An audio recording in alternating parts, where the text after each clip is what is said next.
Okay, so finally I'm getting around to doing a little landscape demo in oil to show you how I go about using oil paint, and we're going to start with a painting here where I'm doing multiple layers. So you could kind of call it the glazing method. I'm definitely not the most traditional painter, but a lot of oil painters work in a mode where they do an underpainting, and then on top of the underpainting they'll do some opaque color layers, and some painters who are painting kind of in a more alla prima method, who aren't going to then go and adjust their tones using glazes, will just go in with opaque color and paint wet on wet and do that.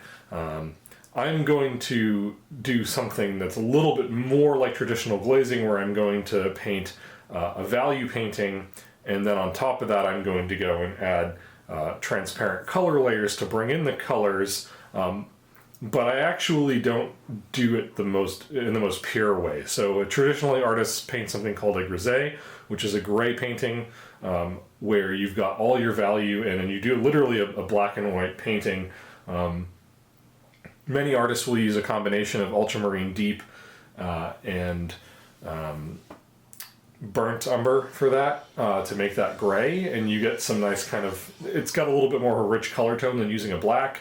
And then they'll use white, and they'll do this very modeled sculptural painting where they're getting their highlights and everything perfectly, and then to paint the color they'll use transparent glazes on top of that, and then occasionally go back on with some opaque highlights if they need to pull some highlights back out. But I'm going to kind of use a combination of those methods, and this is just going to be quick. It's just going to be a way of showing you kind of how to get the sort of fat over lean concept, which is basically painting lean paint which has less medium in it. In our case we're going to be using linseed oil and stand oil, which is essentially a thickened linseed oil.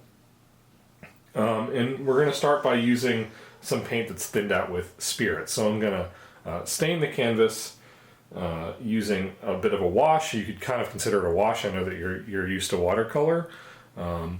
And then we're going to build that up, and we'll paint in some darks with thin paint, some shadows, and I'll kind of do essentially what is a drawing, okay, a value painting, and then we'll let that dry.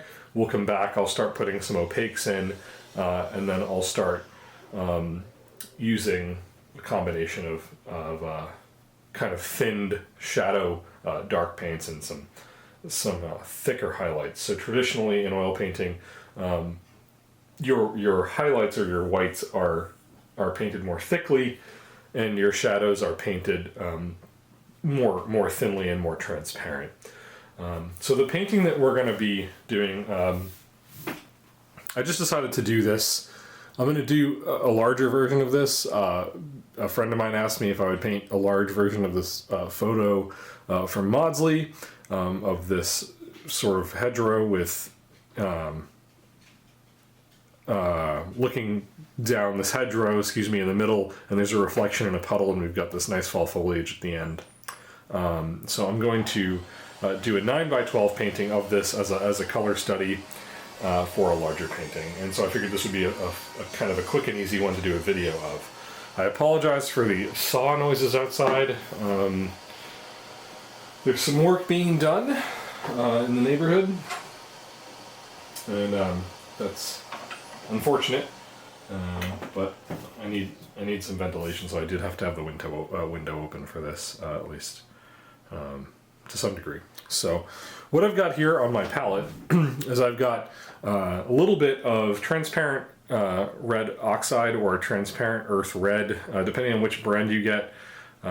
It's going to be called different things, but transparent red oxide or transparent earth red is this browner color, and it's a nice transparent reddish brown. And I've also got some raw sienna.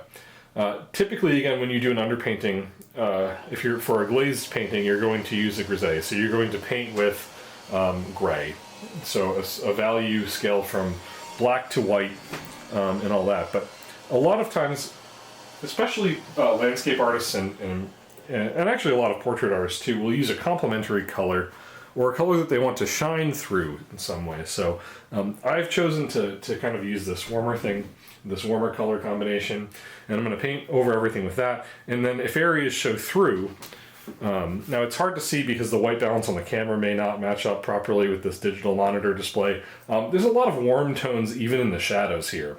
And so some of those will show through if I allow that underpainting to show through a bit and I don't 100% wash it out, or even if I glaze over it, they will affect the layers above if using transparent paint. So the way I'm going to thin this paint out is I'm actually going to take a little bit of my mineral spirits and I'm going to put those, just a couple drops, and I'm going to mix the two colors together just to see what it gives me. I don't normally use raw sienna in my underpaintings. Typically because it's not really a transparent paint. I just kind of wanted to see what it would give me for a base stain. And I may just end up going in and using more transparent red earth. Or transparent red oxide. But I'll start here and see where it goes. You know, I'm experimenting too here. You know, it's like I'm always learning and I'm always doing new things. But it's giving me this very earthy color. Now, if you want to paint something very quickly, and you've got an idea of, and I'm adding a little bit more solvent here. I'm really trying to thin the paint down and get some good flow here. Typically you'd add some refined linseed oil if you want to add flow, but again, I'm trying to go for a little bit more of a stain, and we can always add more solvent. There are plenty of artists out there who don't paint with solvents at all. So if you're worried about using solvents, you don't really have to use them at all. But anyway, I'm just going to use a really large brush and just sort of block in some of my general shapes here. So I've got sort of this, again, these hedges over here, and I do have some highlights here, so I'm going to leave some of that alone. And I can wipe stuff off here, and then I've got this big dark shadow down here on the bottom right. And coming in up here, I've got big tall hedges that are very dark and they're kind of getting into the green spectrum.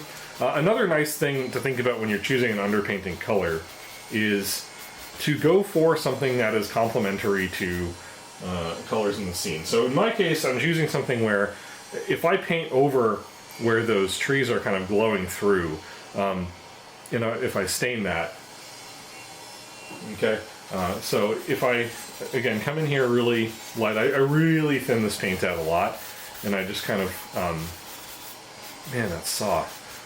It's like they're cutting my head off with it. If I really thin that out and let that shine through, it'll shine through, you know, when I put my opaque paint on top. But the other thing is that it's going to be complementary to some of the greens and blues that we have in here as well. And when those colors peek through, you'll have a nice complementary there, and it just sets it off a little bit, and it kind of unifies it in a way too. So really at this point, I've just gone and decided to stain and really lighten my paint up with that spirit quite a bit. And I'm also just going to take the liberty of painting my edges now while I have this here, because it's kind of a pain to go back and paint them again later, to be honest with you. And I kind of like having my underpainting be my edge color. And that way, if I frame it with a floater frame, I don't have white edges. I don't have to go back and paint them again later. And I can always, if I end up covering the whole paint with opaque paint, I can see what I used for my underpainting color if it's not obvious from looking at the image, which it usually is. But it is kind of nice, especially for those people who don't get to see the process, and I kind of let them know, like, oh yeah, this is.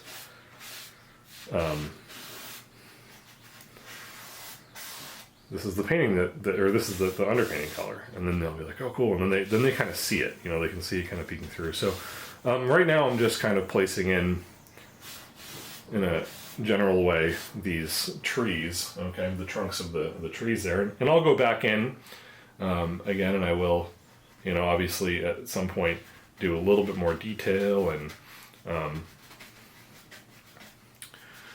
you know, actually start painting stuff. But again, notice I'm using just a large brush again because I'm kind of working gesturally here. I'm not obviously doing any real detail work, and once I start doing detail work I'll switch to a smaller brush. So in the back here I've got this secondary hedges, and I don't know if they're rhododendrons, they could be, but they're kind of lower, okay, and they also appear in the reflection.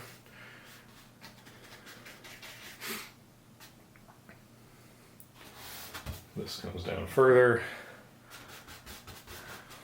So this is the tops of these. I don't know, you know, there's some sort of cypress or cedar trees here. So we're kind of looking below them. And then I've got my big dark wall of evergreen. Right.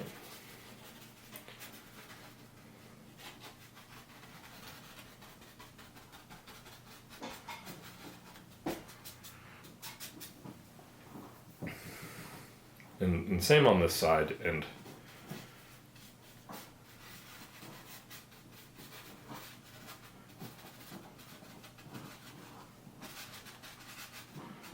you know, we've got the sort of the bottom side of these here, and we have some trunks on this side. And again, really, I'm trying to challenge myself to be a little looser here too. I just came off this massive architectural painting, and it was fun, but it was a lot of brain power, and it was very tight, and I really just wanted to do something a little bit more like pictorial almost, or something like that.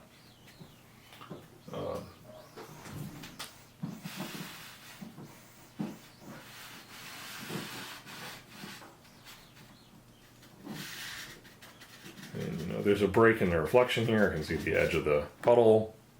This side, not so much. This might actually be a lot. There's a little bit here, a little bit of an edge. But this puddle, it's kind of fantastic that I was able to even get this image as well as I was able to, because the puddle wasn't that big. At least I don't remember it being quite this big.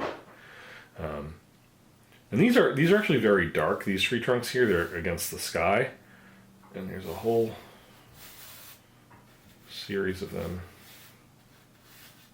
Kind of as they get a lot closer as they get together in the distance, obviously, you know, due to perspective, but they also seem to be planted a little bit closer towards the edge there as well. And so hopefully you can kind of see that this painting is taking on some form. I mean, it's certainly not detailed in any way.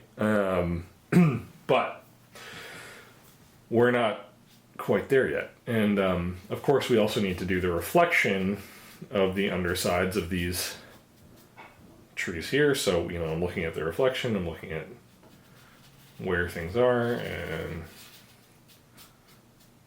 given that it's a reflection,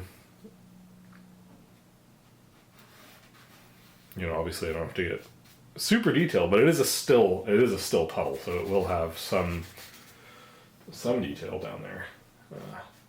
Now what I'm going to do after I kind of finish with this again is I'm going to finish painting up the sides, and I'm going to go in and I'm actually going to use either a paper towel or a brush to pull some of my highlights out. I need to lower these down. Okay, so these are still a little bit too high.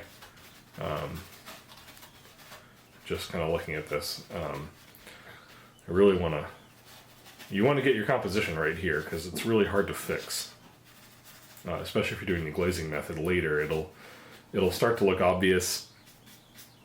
And if you're doing fat overlean properly, you really don't want to start messing with that rule. You know, if you're trying to do glazing, you do actually kind of want to pay attention to that. Some people say it doesn't matter. It matters less if you're using drawing mediums. So if you watched my video on mediums, Galca mediums are drawing mediums, which make the paint dry much faster. And by much faster, I mean like we're talking like acrylic fast. if you're outdoors on a bright day, a hot day, and the painting is in the sun, I mean, it dries, they dry too fast. I actually like using them for underpaintings in the studio. I think, especially if I'm trying to work quickly and I'm not doing a demo video, because of the fact that I'll be able to come back and finish this up or will not finish it up, maybe get to the next stage within the same day often. When you're doing oil paintings, you don't want to do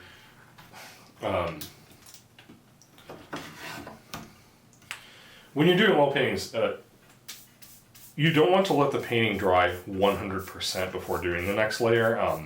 You want it to be tacky, and the reason for that is because you want your layers to sort of gel together, I guess you could say. I'm sure there's a better, more official word for that, but you want the layers to adhere to one another and lock to one another, instead of having a layer dry simply on top of another layer where it won't, the film won't be adhered. So the paint film will just be sort of sitting on the surface, and that's where you run into archival issues. You know, someone picks up the painting and moves it, especially if it's a painting not on a rigid surface and it bends. That's when you get cracking and crazing, and you may start to see damage appear in the long term. And if we're not making paintings for the long term, I guess what are we making them for, right? Or why use oil paintings? You know, if you're just going to do something very quick. You know, oil paint isn't necessarily the thing you want to be doing if you're just trying to bang something out. A lot of oil painters, especially very experienced ones, will use gouache, especially if they've figured out, you know, like the gouache color behaves similarly to an oil painting color, to do a color study, for example. You could even, I guess you conceivably you could use watercolor, but they, you know, the gouache is opaque, so you can use gouache to do color studies, and in that case, you know, well, the gouache is going to stick to the surface of the paper, but the idea is that it's a quick thing. It's not, you know, if you don't keep it around, it's not the end of the world. With oil paintings, there's this whole science behind how to do them so that they last. And so it's just something we want to keep in mind, and we want to pay attention to that fat over lean. So I'm just wiping away some of the surface paint here, and it's not making a huge difference. If I put some spirits on a brush when I paint there, it will pull the whites out. We can go back in and we can add highlights later, and we're certainly going to go in and do some more shadow work momentarily to get some of our darks in, because we can add some opaque stuff. So I'm actually going to put a little bit of spirit on a paper towel and just pull out some more here.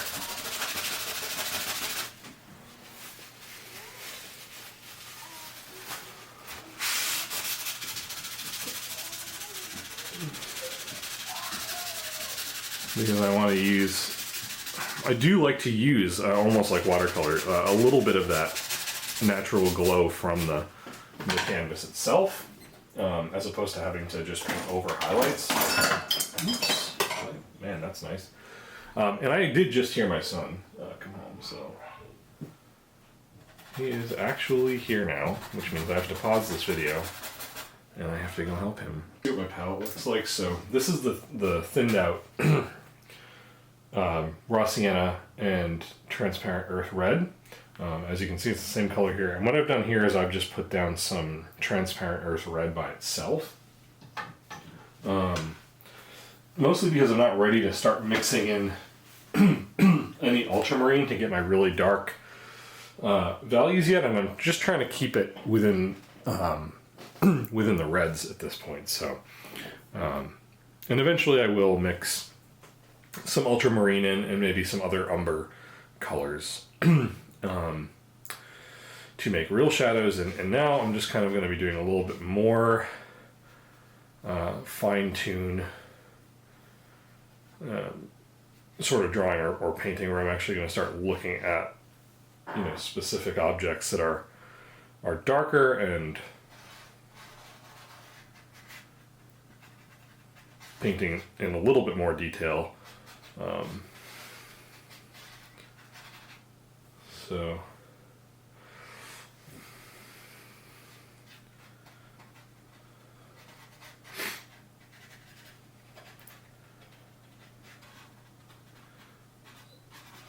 and I still want to keep it fairly gestural. One problem that I have and many artists have is that we kind of get ahead of ourselves and we start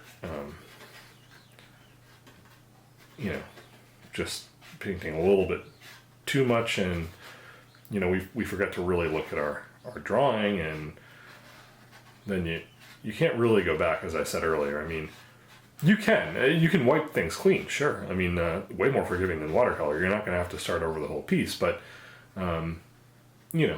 if you want to make it look right, you really do want to try to do your best kind of right off the bat. Because when you start wiping things away, you start muddying colors and blending, and it becomes a bit of a mess. So you do want to be a little bit careful not to go too detailed before you really have a great sense of the overall composition.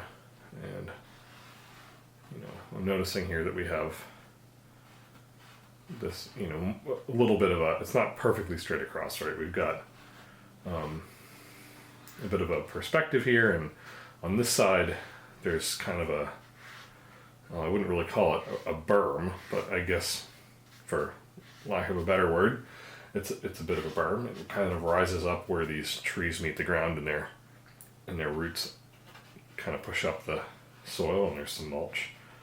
So, I'm just trying to get that in now. And, the edge of our water will be about here, and there's this really big tree trunk here. It's kind of a crazy tree. But I don't exactly know where. Hold on, I'm kind of... Alright, it's actually further off the side. So this is another problem I had, using reference images. You gotta make sure you get the right reference image out. I was looking at the uncropped one. So this, we have some Y-shaped tree here, and that comes down. And we've got this bright highlight, and I might knock this highlight back. This is the nice thing about taking our artistic license with this kind of thing is, I can keep the highlight on this tree trunk here, but I have no obligation to be true to the photograph, right? So we can take some artistic license with that, and you'll notice I switched brushes. I went to a slightly smaller brush for this. I'm still working with a decently sized brush for the size of the painting, but and I'm not really, and at this point I mixed a little bit of spirits into the paint, but not as much as I did with the sort of, certainly not close to the wash, and not as much as I did with the stuff that I kind of painted over the wash, so these, shadow areas and all that. So, and here we've got like a lot of contrast right up against the edge of the this sort of glowing tree back here, this, maple. We have a very high contrast edge, and there is some light shining through this way and lighting on some of these branches, but we can go back in and paint those in highlights. And you can actually, if you want to, you can take the back of your brush and you can kind of scrape some detail in with the back of your brush just to let yourself know, in the future when I'm going over this with my opaques, there's some pine boughs here that are being touched by light from this side as well. So they've got this shadow side, and then the light terminates here.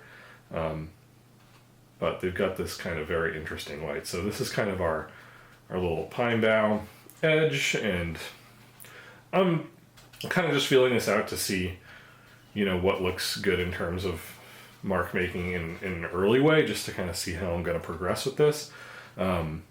We've also got, because the light is coming from this direction, there's a lot of tall, skinny trunks in here. So we've got a couple of large trunks. So there's one right here, and some of the bare dead branches come down. And then we've got a pretty solid trunk right there. A nice clean one that we can see. And then there's a gap between that, and there's another one right about here. And then there's one that's even bigger right here. It's a nice, very mature one. And then things here start to get a little bit more, dicey. So we've got one here that's being lighted up by quite a bit of light coming through here. And same with right here at the edge. So this is going to be the edge of the shadow edge of a trunk. And I'm going to pull these down into my reflection and really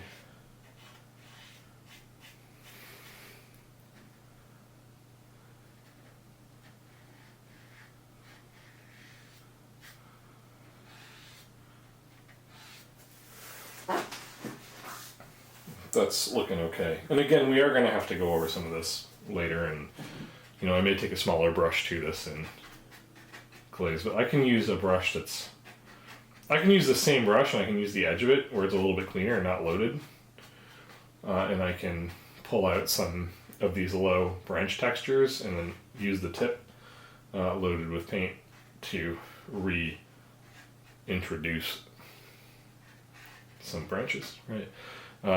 So that's kind of the thing with oil paint that's nice, and it's a little different from watercolors. You don't have to have a very strict plan for how you attack texture and and extreme dark shadows or extreme highlights, right?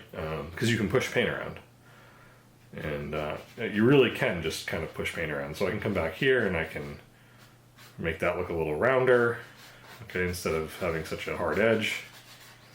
I can go on that. I can pull some of that paint off. I can make a shadow edge a little darker. This tree is very, very dark. This trunk is really in shadow compared to the ones right around it. So I can take some more dark paint and paint in my shadows like that. And down here we've got some very severe shadows reflecting from up in here, which is kind of interesting because that is again almost a function of the reflection. I mean, we've got shadows up here, but there's just a lot going on in terms of tree branch texture, and some are being lighted and they have highlights. And so at this point I'm pretty much just going to keep this kind of method going, where I'm painting and I'm trying to consider value, and for something where I might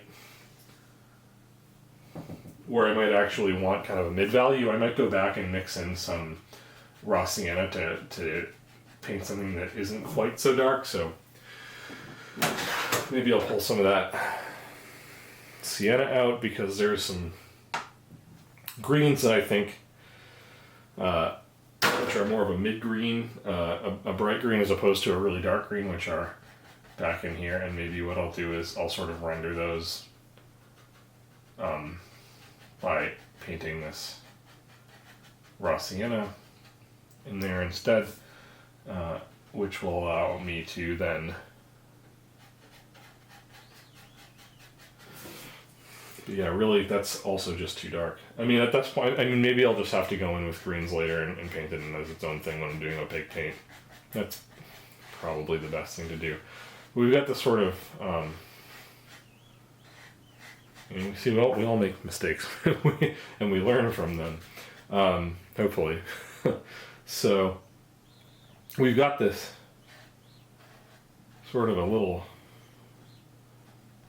hill, and I'm really just kind of rendering where the top of this hill is so that I know where it is. And we've got a dip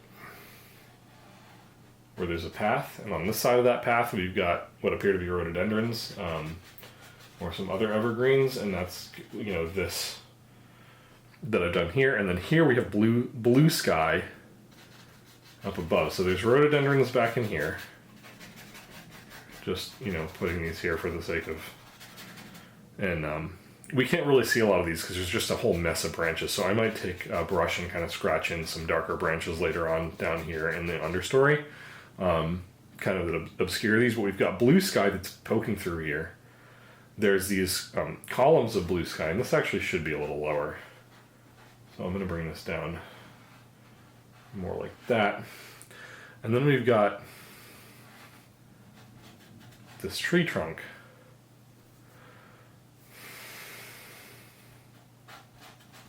Which is actually more like here. And it also appears in the reflection here. And then we've got our maple tree.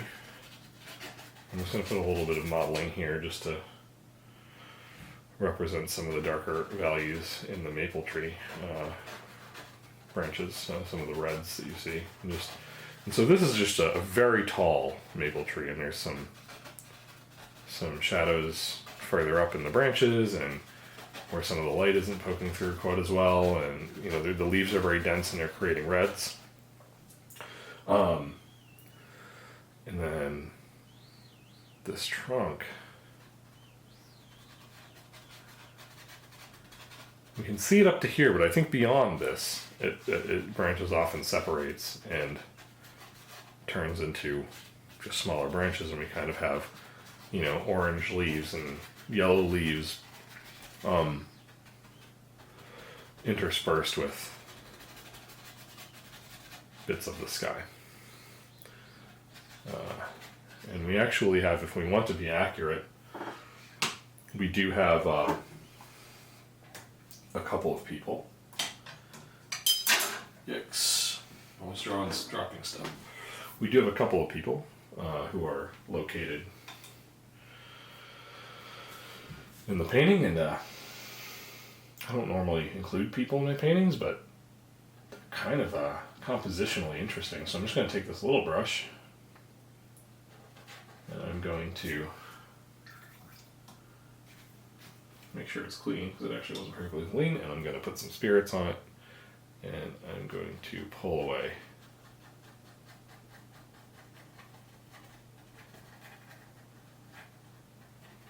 So we've got two people, a little dog in the middle,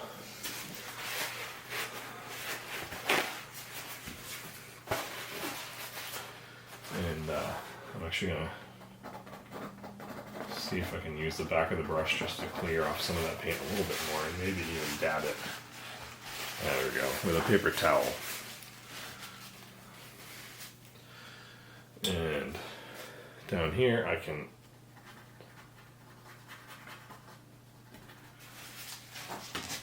do the same, just to remind myself that there is water there, and that's a reflection and all that. And from here, I mean, this is kind of just going to continue in this manner, more or less, until I've got as much of the detail as I can paint in this color and get some of that value. And then what I might probably do is move into doing my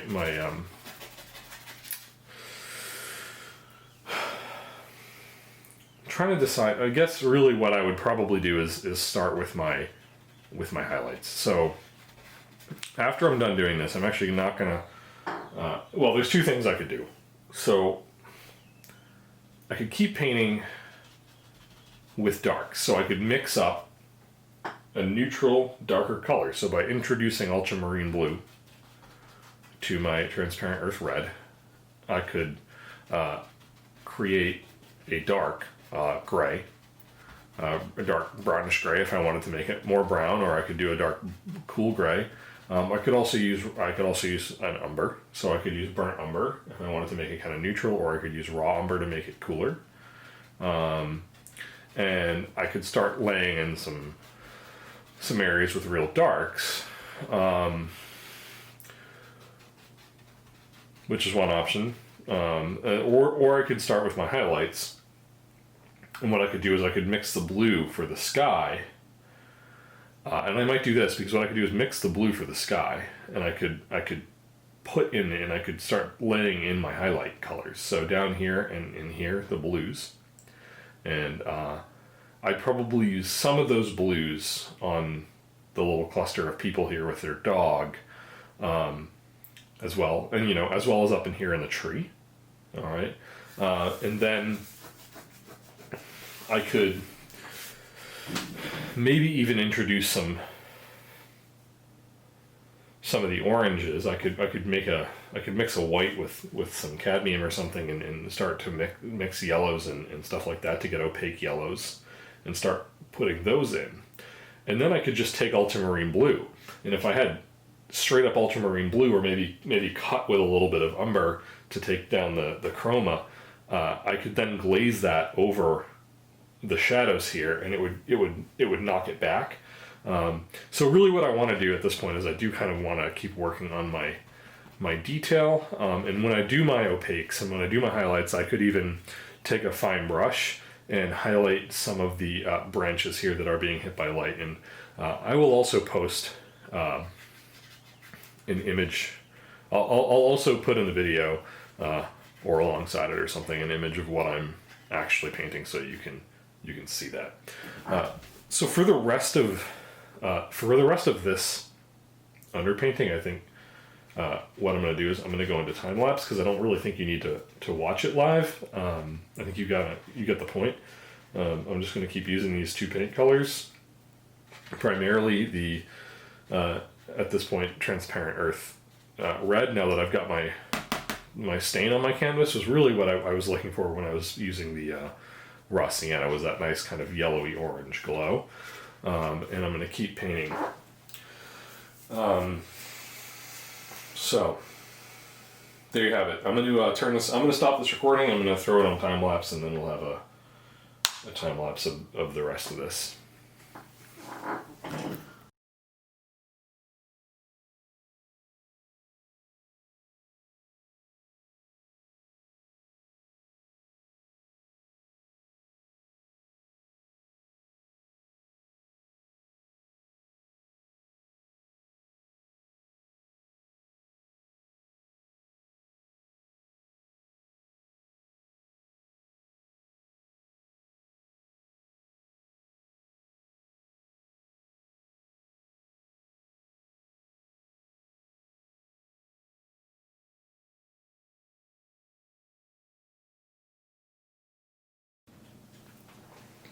Okay, so at this point, this is the next day.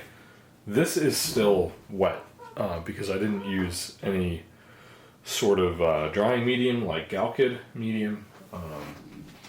I just used straight oil paint thinned with spirit. So if I remember correctly, I didn't add any refined linseed oil to this. Refined linseed oil is sort of the base for the base of oil paint. So it's what's used as a binder in oil paint. The problem with using it extensively in painting is that it can cause yellowing. It's great for adding flow to paint, but you really only need a few drops. And if you start adding it to colors that are too or that are very light, and you go overboard with it, it will yellow over time. And I've experimented with it, and it actually can yellow quite quickly, within a year. So use it to add flow to your paint. Just a few drops though. So because there's been no medium besides spirit, so there's been no fat essentially added to this, we can start on our next layer with adding a bit of medium. in this case, probably a little bit of refined linseed oil, just to add a little bit of flow to paint. And we are going to be using white. So we are going to be using light colors now. But again, if we just add a little bit, so if we thin our paints down with just a drop of spirit, and maybe 2 drops of refined linseed oil in a pile of paint, and mix that all together, that should add enough flow that you're going to be able to paint without having it be impasto, which is where you have the thick texture of the paint on the surface. So you should be able to get it to flatten out a bit. Now, stand oil can also be used throughout the entire painting if you were to choose to do that, but that goes for really slow painting, and it can smooth out your brush strokes and make super flat paintings, but that makes the painting take a lot longer to execute because it dries so slowly, and it takes more practice to use. So I'm just going to suggest taking your paint and thinning it out a little bit. So what I've done here on my palette is I've added a few colors. So I scraped away the area where I was mixing. I could have done a better job cleaning it up, but it's really fine if some of that gets into the paint. So I've got my other colors here that I was using yesterday. So transparent earth red, raw sienna. I've added ultramarine deep, which is a transparent blue. I've added white. I've added manganese blue phthalo, which I actually prefer over cerulean. Cerulean blue would do well here, but I kind of really like the greenishness of the manganese blue in comparison. You really only need a little bit of it though, and you can actually mix in some of the ultramarine to get a more neutral blue, because we've got a very warm blue and we've got a very cool blue here. This is permanent red light, cadmium permanent red light. You could also use vermilion here, and we've got cadmium red, cadmium yellow, medium, and some Naples yellow, and that one was stored a little bit, so we've got some runoff there. And I'm going to use these to make some of the yellows in the tree there, but mostly I'm going to just start with value. So I'm not going to go too crazy with the color, because really I'm going to add color vibrancy a bit later on. So mostly going to be using white today. So I'm going to take some of this white paint, and I'm going to actually start with my blues. So I'm going to mix a little bit of this manganese blue in, and I'm also going to mix a touch of my ultramarine deep, and I may need to go back and forth with this a little bit. So one disadvantage that I have is that I made this palette with a white base. If I had a gray base, I'd have a better understanding of exactly how bright this is going to be. Now if I hold this up here, okay, and if I just put a little fleck on there, it's bright, but I could actually go brighter, because with glazing, we're going to end up darkening it anyway. So I'm going to put a little bit more white and a little bit more manganese and a little bit more white. And I'm just kind of going back and forth here. So to get flow in the paint, I'm going to open up my refined linseed oil and just take really just a drop. Now if you're mixing larger paint piles, I mean, you want to do that with a knife, but just a drop of oil on that. It's really, I just dip the end of my brush in there, and if I mix it around, you can see that it still, has brush texture. Okay, so if you're concerned about that, you may just want to paint thinly, but it has a lot more flow. So I can try and see kind of how this is. Now if we go super thin, you will actually be able to thin out your whites enough that you'll actually see the color underneath. And because this is still technically wet, it would definitely not be wet if we'd used any sort of gal kid. Because this is still wet, it may pick up some color from the brush, but I'm just going to go in and start to paint these highlights in. And I really should actually be painting thicker than this. And it may be wise to wait, but I wanted to kind of get the video up for you. So really what I should do is wait such that if I touch this, it's not picking up color like that. But, you know, the highlights are at least somewhat dry because of how thin they were, so.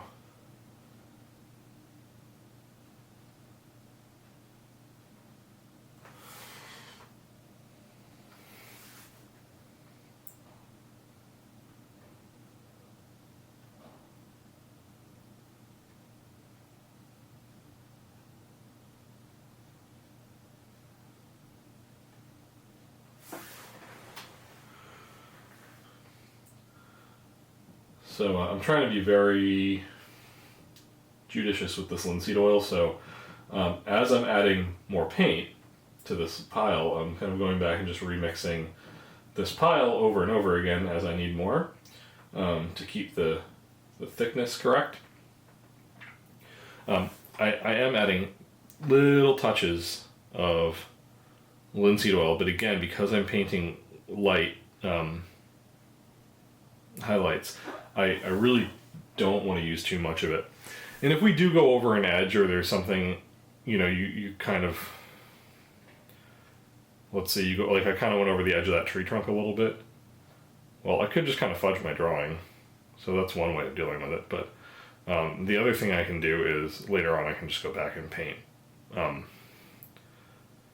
that dark edge in. And I'm just kind of going in, and up here the trees start to get a little thicker. So I'm just trying to be careful about just adding little touches of light where I see that sky coming through. And over here it gets kind of really tricky because there's just a lot of branches. So, you know, even though it is more or less a color study, I do want it to look good. You know, I want it to look correct, and, you know, I'll probably try to sell it or whatever.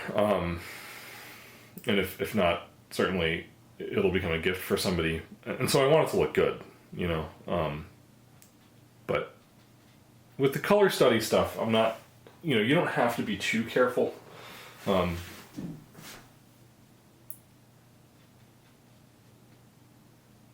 But, you know, I like trying to paint correctly or make things look right. This brush is getting a little bit big for some of the detail work that I want to do up in here. So I'll switch brushes and come back to that. I just want to keep making sure that I'm getting my value right. And I may still be a hair dark, because if we're going to come back in here and glaze this later, you will darken things. Or you can darken things by adding color. So when you start adding color to your paint, if you're doing a glazed painting, what you'll do is essentially, like I said earlier in the video, you'd make more or less a monochromatic painting. And we're not doing that. That's the thing we're throwing out the windows. We are adding color to this stage. But you can make a monochromatic painting. And then you can go in and you can use color, transparent color layers, to add all of the color to your painting. And a lot of the times with those, the paint is just, you can even paint, there are some paints that are so transparent you can just paint with straight paint. You don't even need to mix it with stand oil. But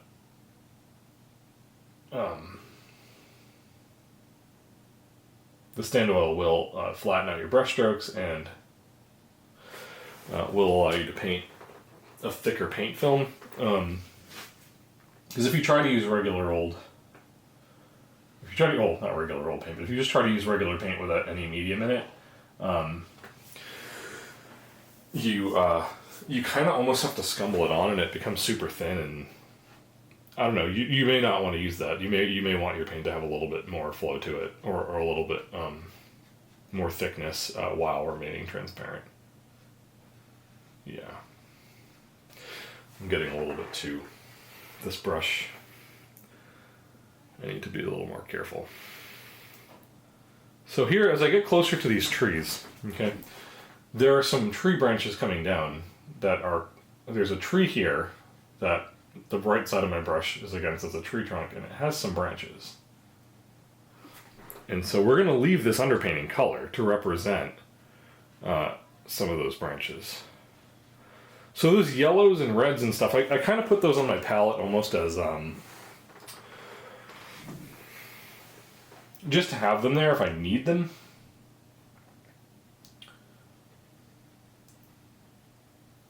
But I really like trying to use the underpainting to actually show through the paint layers and become more of a part of the painting in a conscious way. And I did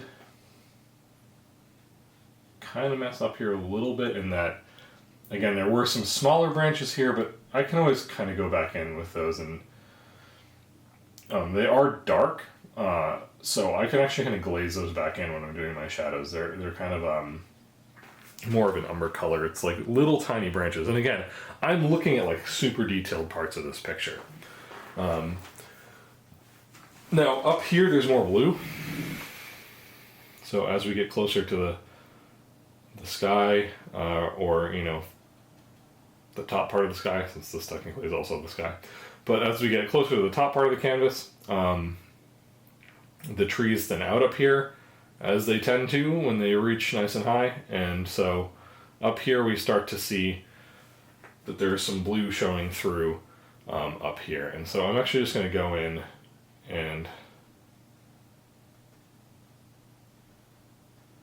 use my brush and try to, you know, show some of those the sky peeking through some of the upper branches of this tree up here like this.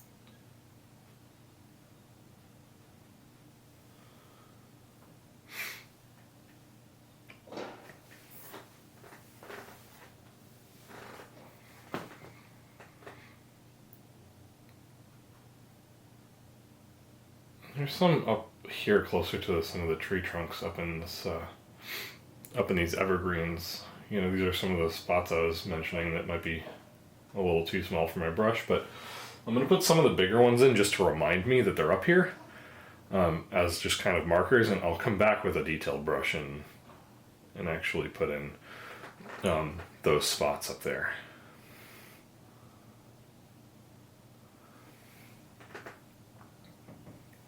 And of course, with the reflection, we've also got to work further down. So I'm going to just put a couple more in here for the sake of getting them in.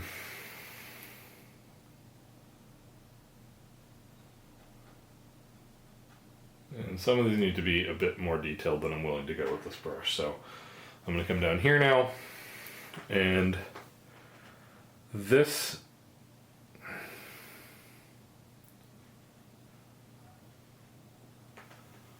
is reflecting here, but because of the angle of the reflection, we actually have a little bit less blue reflecting on the water than we have up here. So for example, for this stuff, it's a very dark blue. So reflections are also darker than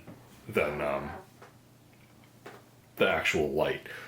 They don't have the same amount of luminance, so we can use this white paint down here to mark our reflections, but when we glaze, we can actually glaze more blue or a neutral gray over them, which will darken those down and make them look a little bit more like a true reflection. And again, I'm not being quite as detailed with these because it is a reflection, so and there is some surface movement on the water. So if it's not 100% perfectly rendered, that's fine. Because it isn't 100% perfectly rendered by the scene.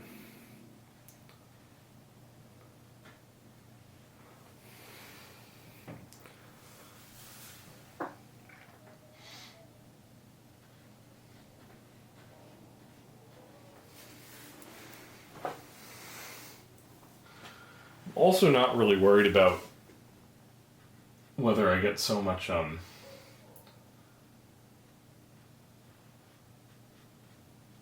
of this reddish paint mixed into my blues down here because of the fact that it's darker, and they're obviously they're opposites.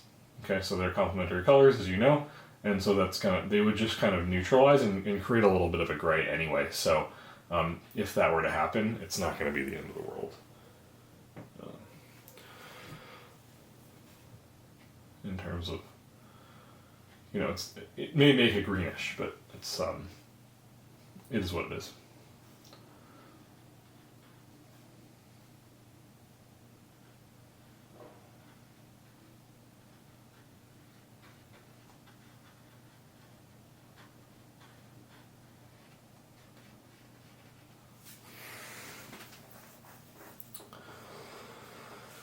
And this is, I think, at least a fair illustration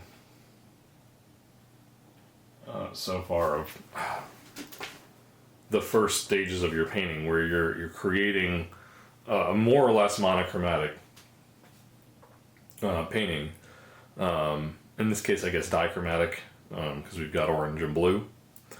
And then as we go, you know, we can add more color and we can, you know, fine-tune details. And the other thing we're going to do is I will, for example, maybe take let me just show you this if I can. So I'm just taking white and some transparent earth red.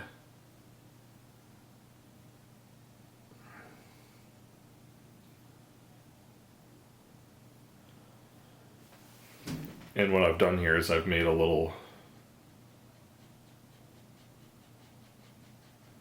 so I've taken white, transparent earth red, and raw sienna.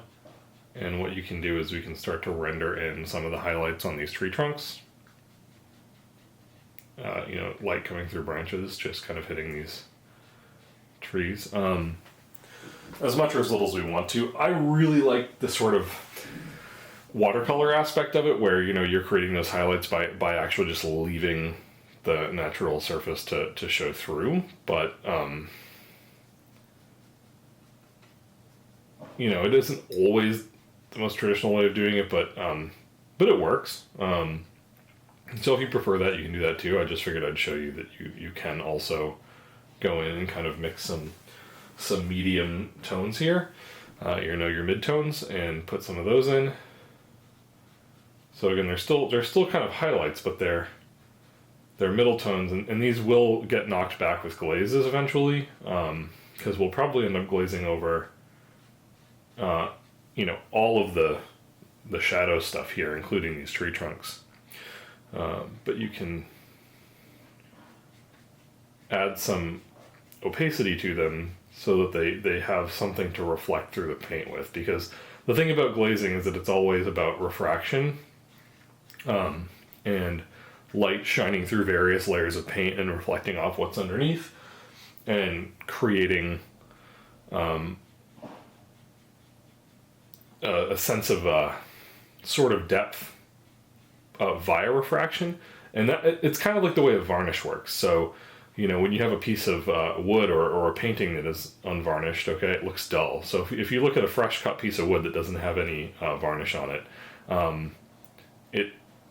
it has a dullness to it, which is just basically caused by diffusion on the surface of the wood, I think, as far as I would guess, from lots of small textures. But by filling all those in with a varnish, you unify them, and then the light just refracts, and the surface of it looks much deeper and more vibrant. And so after a painting dries out, you can throw varnish on it to kind of bring that sheen back. But that's kind of the whole way the glazing method works in general, is you're kind of doing that throughout the painting itself, and that's how you're adding your color, is in transparent layers, kind of like a stained glass kind of a thing, I guess you could say. So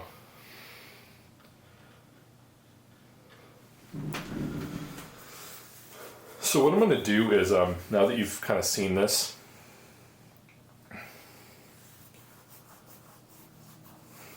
it's hard for me to paint. It's hard for me to paint and talk at the same time, and really actually do a good job of it. So what I'm going to do next is I will go into time lapse again, at least for a little bit. But what I'm going to do here on this side is I don't have sky, but what I do have is these tree trunks and some branches. So I've mixed a warm white, or really a bit tan. Okay, so I've taken white and mixed it with raw sienna and a little bit of transparent earth, and I'm just going to go in and put some of these highlights in, and may scratch some more stuff out of the original underpainting. But I'm going to switch to a smaller brush and do a lot of this with a really small brush, like a number, what is this? A 2-0 brush, so really tiny.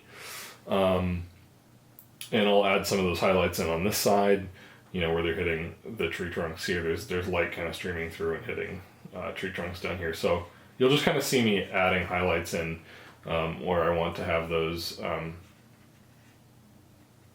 shining through. And I'll go in and finish up some of the blues here. And that'll be this stage of the painting, and also the people and their dog here. So I will also want to highlight them. And I may even mix a yellow and start putting some highlights in on the foreground here, where we've got our bed of leaves underneath this blazing tree.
Okay, so here it is from the front. At this point, basically I've kind of got this value painting done. You could call it the underpainting, or you could say it's even a little bit beyond the underpainting at this point, because I've started adding a little bit of color in regards to the sky. But really, I'm gonna do quite a bit more on this. So the next stages for this will be adding more color and to start glazing in and darkening the shadows. So obviously it's not a perfect value painting because of the fact that our shadows, especially over on the left side up in the trees and down here, are going to be quite a bit darker. So, you know, we're going to add a lot of contrast to this, but you know, we at least can see where it's going at this point. So I did, you know, in that last time lapse there, I just added a lot of white highlights in. Some of them are going to become reds, so these right here, okay, are red lights shining through the trees, reflecting off of a red tree. Over here, it's more the tree bark, so these are going to be knocked down. along the ground here, there's a mat of yellow leaves. And so I decided to tone those as, more of a warm white. So I'm going to go back in there with some of the, maybe even Naples yellow, cadmium, and the reds. And again, I'm not going to actually go super vibrant with those colors, because what I'm going to do in the end with some of the reds is to glaze them on some of the reds and oranges. So really, I'm gonna keep it value, keep it kind of more of a value thing. Just add a touch of color, and later on, at the very end, we're gonna add some very vibrant color glazes over the most vibrant parts of the painting. So I would say my next step on this is going to be to work with probably maybe going up into the tree, that sort of this tree in the center here, the one that is got some foliage, and doing some sort of test work there, putting some color in, and doing some leaf texture, and actually getting into that and doing a little bit of detail there. And then really I'll probably work on doing some of these shadows, these glaze shadows that we're talking about. I may need to go a little further with the detail on this. So this may not actually be 100% done. I tend to step away from things and then look at them and then reassess and be like, maybe I should do more detail in the underpainting, and then concentrate more on just putting in transparent color over the detail rather than painting. But there will be some more opaque paint that I need to put on here going forward. And pardon me for this being so disjointed, but for me, almost every painting is a little bit different. I'm kind of constantly tweaking what I do and how I go about painting something, but hopefully you're getting a little bit out of this. So just to kind of recap, I did a stain on the canvas with transparent earth red and raw sienna, and thinned down a lot with spirits. So no oil, so no refined linseed oil, no stand oil, and I didn't use Galkyd, which is a fast drying medium, or any alkyd medium for that matter. All alkyd mediums are fast drying mediums. I could have, and I think traditionally I would have if I was doing a more expressionistic painting. But that is something you can do. So you can thin down that with an alkyd medium. It will kind of give your painting a gloss, which isn't bad. At least it prevents sinking in, which is when oil just becomes absorbed into the paint, and then you have to kind of varnish it more later on. But I didn't do that this time. So on that first pass, it was just those two paint colors and spirits. And I kind of did some general blocking in, of the trees on this side and the trees on this side, and pulled some of my highlights out. And I used a paper towel to pull some of the stain back and lift that out a little bit.